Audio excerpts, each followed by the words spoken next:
जो ये कुछ इम्पोर्टेंट क्वेश्चन है जो मैं आपके साथ शेयर करना चाहती हूँ, जरा ध्यान से देखना। एक पुष्प एक लिंगी होता है, एक पुष्प एक लिंगी होता है। 10th क्लास ये आपके लिए है, बिल्कुल ध्यान से देखेंगे बच्चों।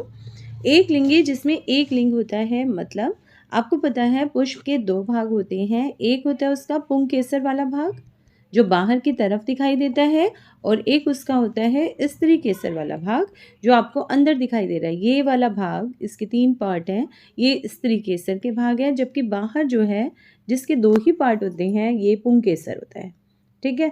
अगर वो एक लिंगी है कोई पौधा, तो इसका मतलब उसके अंदर सिर्फ एक ही लिंग मिलेगा, या तो उसके पास पुंकेसर होगा अथवा स्त्री केसर होगा।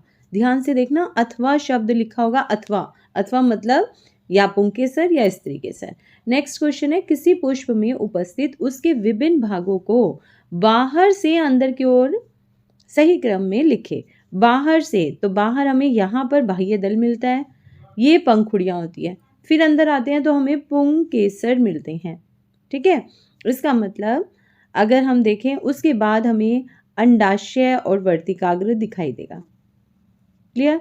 अब बाहर से आ रहे हैं तो बाहर से सिर्फ एक बाह्य दल इसके अंदर है, और सभी बेटा बाहर से अंदर की ओर करना है तो हमारे पास क्या आएगा, पहले बाह्य दल फिर पुंकेसर, क्योंकि इसने तो जो दिया है वही लेंगे, पंखुड़ियों का नाम ही नहीं दिया, कोई दिक्कत नहीं।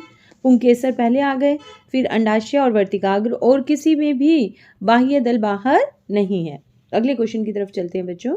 अगले क्वेश्चन में चित्र दे रखा है, उसके बाद ये पूछा हुआ है, क्या ज़रूरी नहीं पेपर में चित्र आए, लेकिन आप ये देखो पुष्प के और मानव मादा जनन तंत्र के किन भागों में निषेचन होता है। तो पुष्प के किस भाग में होता है बेटा, ये अंडाशय में, और जबकि मानव जनन तंत्र में देखें तो कहाँ पर निषेचन होता है, इस ट्यूब के अंदर। इसका नाम है फैलोपियन ट्यूब या अंडवाहिका। तो पहला ही आंसर सही हुआ, अंडाशय एवं अंडवाहिका। गर्भाशय नहीं करके आओगे बच्चों, याद रखना पुष्प का अंडाशय होता है, जबकि जो मानव है उसका ये वाली जो ट्यूब है फैलोपियन ट्यूब या अंडवाहिका, इसके अंदर निषेचन होगा। चलिए अगला देखते हैं।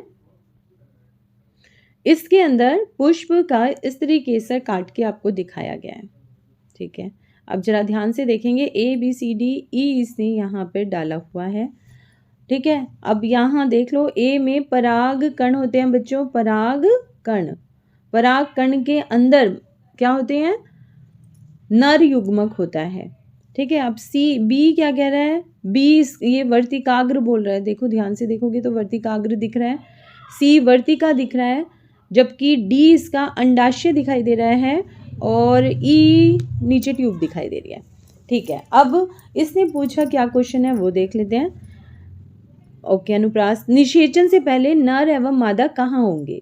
तो नर कहाँ होगा और मादा कहाँ होगी। मादा तो हमेशा इस अंडाशय के अंदर बैठी होगी, मतलब डी के अंदर ही होगी। नर कहाँ होगा, नर पहले पूछा है, तो नर युग्मक कहीं दिखाया ही नहीं हुआ है, ट्यूब वाला भाग इसने सही से नहीं दिखाया है, इसीलिए हम ये कहेंगे कि वो ए पर है। ठीक है। नर युग्मक कहाँ पर है, ए पर। अगर वो ट्यूब के अंदर, तो पहला ही इसका आंसर आ रहा है, अगर वो ट्यूब के अंदर, बच्चों ध्यान से देखना, इस ट्यूब को यदि वो आगे तक ले जाता है, इस लाइन को सी को, और यहाँ पर बीच में एक कण भी दिखा देता है, यहाँ पर, यहाँ कहीं पर एक कण भी दिखा देता, तब हम कहते हैं कि यहाँ पर नर युग्मक है। लेकिन इसने कोई कण नहीं दिखाया, आगे तक पाइप के नाम नहीं पूछा, तो हम यहीं पर कहेंगे कि ए पर ही नर युग्मक है। क्लियर। तो ये वर्कशीट इतनी ही थी बच्चों, ये मुझे इम्पोर्टेंट लगी आपके लिए, इसलिए मैंने आपके साथ शेयर कर दिया है। उम्मीद है सभी बच्चे अच्छे से पढ़ाई कर रहे होंगे। आपकी जो क्वेरीज हैं जल्दी से जल्दी सॉल्व करने की कोशिश करूँगी।